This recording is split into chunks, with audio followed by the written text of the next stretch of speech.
Welcome to the Global Gaming Business Podcast, the industry's first and longest running podcast, now in our 16th year. I'm Roger Gross, the publisher of GGB, and this week in a special edition of the GGB Podcast, we sit down with Curt Williams, the CEO of Casino Trac, on how his company has survived the pandemic, is now making the crossover into sports betting. Today's show is supported by Konami Gaming. Later in the program, we'll be discussing their world premiere of Dimension Top Box, debuting this month during G2E. Welcome to the Global Gaming Business Podcast. Our guest today is Curt Williams from Casino Trac. Curt, great to see you again. You guys are really rocking now. How many casinos are you in right now? About 192. Right. Wow. I say about. Wow. It's 192. Yeah. Well, I guess it changes every week. Huh? It did. It updated just last week. Yeah. Great. So why don't you explain, exactly how your system works and why the casinos, why so many casinos are picking you up? Oh, well, first, I appreciate it. Thanks for doing the interview today. This is great. But with what we're doing in the industry right now, we started off as that cage vault system. Mm-hmm. My background and the co-founder's background was in fraud investigations and accounting. Right.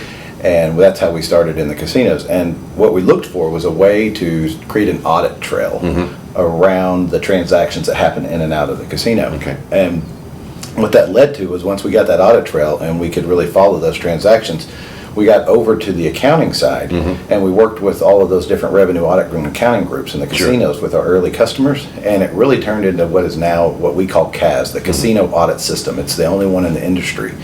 And what we do is we take all of those transactions that happen in the cage vault and we automatically flow them through an audit process, connecting to all the other data points for comparison so that we can post it to the general ledger, and it really saves the client a lot of time. Sure. Well, I guess if they ever do get audited by somebody official, I mean, they're already ready to go then. They should be ready to go. We've had a lot of great relationships with the CPA firms. They come in, they try to understand how the system works and make sure that they can rely on it for their testing. Right. Okay, great. So, the big buzz in the industry right now is cashless. How does your system coordinate with that? That's a great question because I was visiting with some of the guys that are doing development with firms like Every, and he said, "Well, what's this going to talking to Victor? He said, "What's going to happen when it's cashless? The name of your company is Casino Trac." Right. I was like, "That's true. That is how we started." But really, our main product now is that casino audit system. And if you think about audit at the end of the day, it's just comparing those two systems. And cashless is going to be something that just requires a lot of audit touch points. Just to give some examples, we had a client who went through a beta on one of the new cashless systems, and those systems can interact. You can redeem that cashless money at a food and beverage, at a hotel, at a table, at a slot machine, go cash out at a kiosk. So that's a lot of different systems with touch points that all have to come back together for reconciliation. And so it is, what's happening with cashless, it's going to come. And it's what happened with the pandemic, it just accelerated. It hit the accelerator, and so many people are trying it now. And there's a couple companies out there that are really doing some cool stuff. Yeah, absolutely. So can you hook up with all of the systems? I mean, we got Every, we've got Sightline, we got Global Payments, and endless numbers of companies now that are out there. Right. Well, so most of the systems that are out there we do hook up with, but it's really, with all this being new, it's just working on those relationships with those vendors, making sure we understand how their data's flowing and what we need to do to bring it into the audit process. Okay. Well, that kind of actually blends right into what you're doing, because you were doing everything electronically already. Right. And the beauty of cashless is you can see every transaction, every what every player is doing, things of that nature. There are so many advantages to cashless. I'm really excited about seeing it coming. That you get that frictionless gaming process into the organization. I mean, inside of a casino, I can go from like I said, the cage to a kiosk to a machine, and getting that frictionless, experience for that customer is really going to go a long ways. I'm interested to see what's going to happen with the adoption process. Right. Yes. Most of the gaming revenue is still generated by people 45 and over in a casino, at least brick and mortar casinos, right? And so they're not always the fastest to adopt new technology, right? And so it's like that cell phone adoption curve. Sure. Right? Everybody's on them now, right? Well, and even the smartphones. Right. But my dad still, he only does two things on his phone. He answers it and he hangs it up. That's the only two things. You send him a text message and he's not going to respond. So with these mobile apps on the cashless systems and even some of the cards, it's going to be a little bit of a slow adoption process, but it's going to happen, and it's as it gets easier for them to understand and to use. Well, even I have to admit that I just used Apple Pay for the first time in the last year.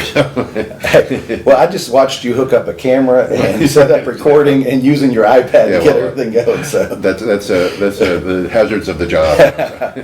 But you look back at how long it took them to really accept Tito. I mean, Tito was for the first couple of years people thought it was a failure, and then boom, suddenly people said, oh, I don't have to put coins in it. I can get this ticket out. And so I think there's a couple of companies out there that are incorporating Tito with that. I think that's a good idea as well. Yeah, there are a couple of companies that are using that technology behind the scenes. But you were at that presentation at UNLV when we had some of the Sightline guys up there, and we were talking about some of this cashless and what's coming.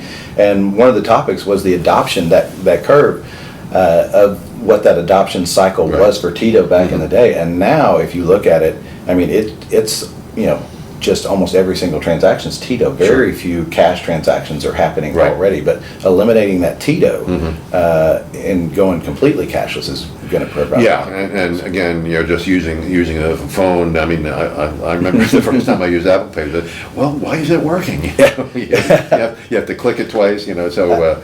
And I got, just like you said, you just started using Apple Pay, but now with all these cash apps and Venmos, and I'm just sitting there going, okay, there's so many options when you start trading money around, so it makes perfect sense for it to come into the casino. Exactly. No question about it. So what kind of reports do you generate for the casinos that use your services? Well, there's two main things. One's the casino audit system, right? And that basically does all the reconciliation and produces a journal entry for them to post revenue to the GL. And what's nice about it is that posting is tied to all the audits. And so now I know that each one of the numbers posted in my GL went through an audit process.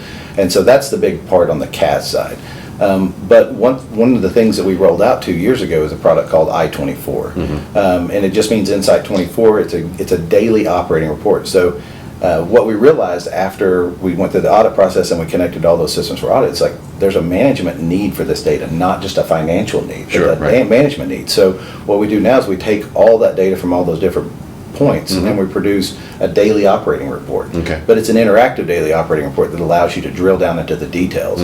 And the customers that we've installed so far are just super excited about it. Instead of having somebody sit there and gather that information, put it in spreadsheets, we can make it a lot more dynamic. Great.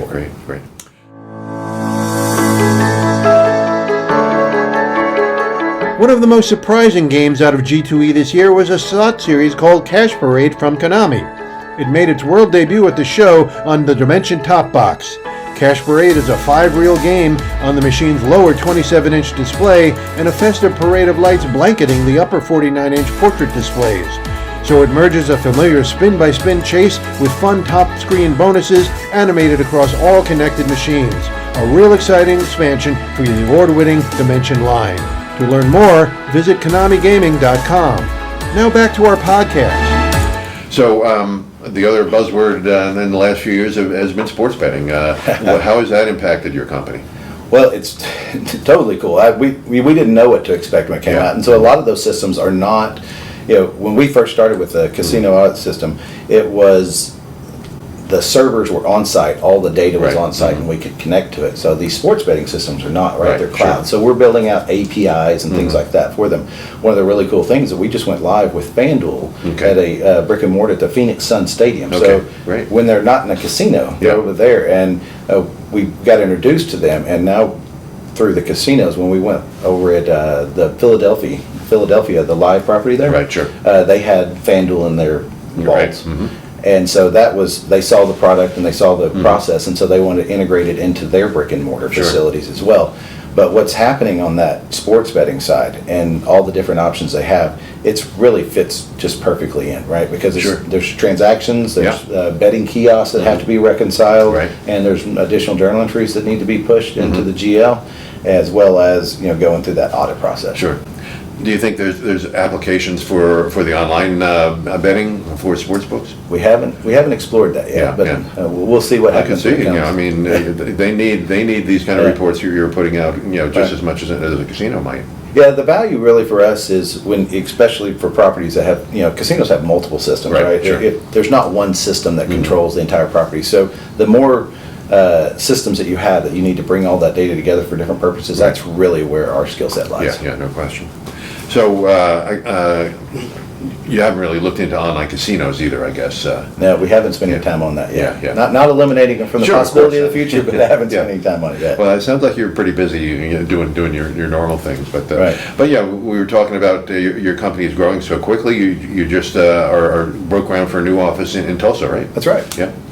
Explain why that's necessary. Well, basically it's growth, right? Yeah. It's that next step that we have to take. The recent explosion of clients that we've gotten across the country is really getting us a lot of momentum. Right. And so now it's about having the employees that can get out and do the installs. We take a lot of pride in our customer service and the way that we do projects. And so it takes us a while to really onboard those employees and get them to a point where we're comfortable saying, all right, let's get you out in the field, right? And so get the more casinos that we have to do, the more teams that we have to put together to Right. put out there.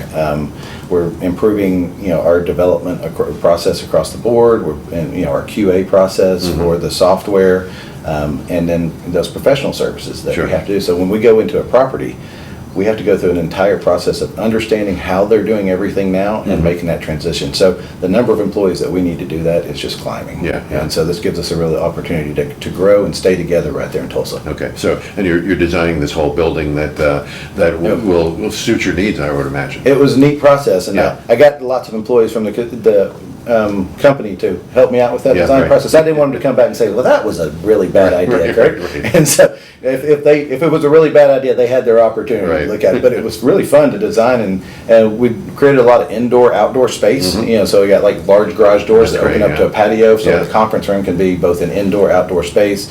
And we're basically making a little CCT campus. We occupy, and once it's done, we'll occupy 3 different buildings Oh, right there in the that's great. same area. That's great. I remember going to Chicago one time, seeing the WMS building, the brand new one they built. Yeah. It had a basketball court in it. Well, had a game room, we've had requests for golf simulators, basketball courts. I'm trying to think somebody wanted a massage table. Right. So there's just lots of requests that Yeah. came in. We didn't honor them all, but there's some. I'm Yeah. still thinking about the golf simulator. Okay, great. Well, that would be fun for sure. We went over to UNLV earlier this week when we were here at G2E, and one of the parts of their hospitality is the golf program, Right. and they had the coolest golf simulator I've seen yet. Yeah, no question. So tell us how you guys got through the pandemic. I mean, it hit everybody really hard. When the casinos closed, they weren't thinking about auditing or anything like that. Right? Well, the support calls definitely went down. Yeah. Nobody called and had right. any questions for us. It hit us, out of the blue. Yeah. 100% of our casinos, every one of our customers shut down Right. within a 2-week period. Yeah. I mean, not a single one remained open. Right. And it definitely, ran a little shock of fear through Sure. the company. Yeah. Luckily, we've been extremely conservative with our spending and our savings in the company, so it allowed us to endure that. And then a couple months later, as the casinos started opening back up, we were there, fully staffed, ready to take care of them. And a lot of that led into that opportunity, because what the casinos found, as soon as they opened back up, is that, oh wait, we had a lot of processes, and so it actually created more sales opportunity for us. Sure. When the casinos opened back up. I've talked to a bunch of CEOs who said, and they took that time during the pandemic to really look at how their operations, their processes and procedures, and kind of streamline them. So I guess you can help them do that. Well, it's that automation, right? So there's a digital transformation going on. We've talked Sure. about cashless and everything else, and so it's that automation piece that is just really pushing. So when the pandemic happens and I've got all this labor cost and I had to lay all these people off, you're right. They went back, they looked at it, and they said, how can we not go through this again? So the next time this happens, what opportunities do we have for automation? And luckily, we were part of that conversation. Yeah, that's great. So after you sell your systems to a casino, obviously you need the support, as you mentioned. Right. How extensive is that support network? It's the biggest part of our company. Like I said, we have customer service. One of the things I'm most proud of is that we have, from the very first time we got our first customer, all the way to the 192nd customer, we've never lost one. They're all still in the system today, and that's because of the way we provide that customer service. And so we track those metrics constantly. What is our response time? How are we handling that? So that support organization, in a lot of companies, they say everybody's in sales, right? Sure. Everybody's job is to sell. Our company is everybody's job is to support. Yeah. So if we see those numbers climb up, the entire company, we call it a support fest, will pull in and be like, nope, let's get the numbers back down. They have to stay in control so we can have the response time that we want for our customers. And so that support network is pretty big. And so I guess you have inside employee recognition programs and things like that for people who go above and beyond. We do. I won't say it on camera today, but we have special rewards that we call out for our employees, right? And a lot of those are based on that customer service. So when we get an email back from a customer that's like, "Thank you so much. I can't believe you guys." We had a client that moved CMS systems, and they forgot to call us, right? And so it makes it very difficult to audit. So they called us the day they went live with the new system and said, "Oh, by the way." And so our entire team, they spent 2 days, did nothing but take care of that client and had them switched over to that new CMS system and auditing.